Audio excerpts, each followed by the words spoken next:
बिस्मिल्लाहिर्रहमानिर्रहीम। अस्सलाम वालेकुम दोस्तों, आज की इस वीडियो में हम सीखेंगे कि जो लोग पहली रकत में अगर सूरह नास पढ़ लें तो वो बाकी रकतों में कौन सी सूरत पढ़ें, या जिन लोगों को सिर्फ एक ही सूरत नास आती है तो वो बाकी रकतों में कौन सी सूरत पढ़ें। तो जानने के लिए वीडियो को शुरू से लेकर आखिर तक ज़रूर देखें। वीडियो बहुत ही इंफॉर्मेटिव होने वाली है। तो चलिए आज की इस वीडियो को शुरू करते हैं। पहली रकत में सूरतुन नास पढ़ ली तो क्या करें। पहली रकत में सूरह नास पढ़ी तो दूसरी रकत में कौन सी सूरत पढ़ेंगे। नीज अगर वितर की पहली रकत में सूरह फलक और दूसरी में सूरह नास पढ़ी तो तीसरी में कौन सी सूरत पढ़ेंगे। मोहम्मद सालिम साहब इंडिया से। मोहम्मद सालिम साहब, सही सालिम बात तो यह है कि तरतीब से सूरतें पढ़ा करें, और तरतीब से, जैसे पहली रकत में सूरह फलक तो दूसरी में सूरह नास। लेकिन अगर किसी ने इसकी तरतीब के ख़िलाफ़ भी कर लिया तो कोई गुनाह नहीं है, ख़ास तौर पे जब भूले से हो जाए। तो अगर किसी ने भूले से पहली रकत में सूरह नास पढ़ ली है तो बेहतर तो ये कि दूसरी में भी सूरह नास ही पढ़े वो। लेकिन अगर वो सूरह फलक भी पढ़ लेता है तो भी ठीक है। बेहतर ये है कि सूरह नास दोबारा रिपीट कर ले अगली रकत में।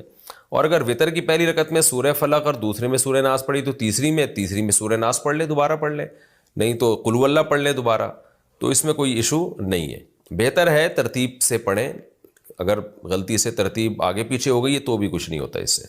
अली अरशद साहब ने सियालकोट से पूछा है कि सूरह फातिहा के बाद सूरत मिलाना भूल गए। सूरह फातिहा के बाद सूरत मिलाना भूल जाएं तो क्या करें।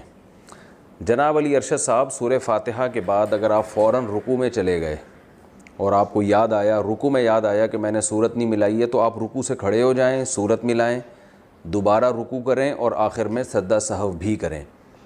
और अगर रुकू में याद नहीं आया, सजदे तक पहुंच गए, आपको याद ही नहीं आया, तो अब क्या करना है आपने। फ़र्ज़ नमाज की अगर पहली 2 रकतों में आप सूरत भूले थे तो तीसरी रकत में अब सूरत मिला लें। सूरह फातिहा के बाद सूरत मिलाएं, ठीक है ना।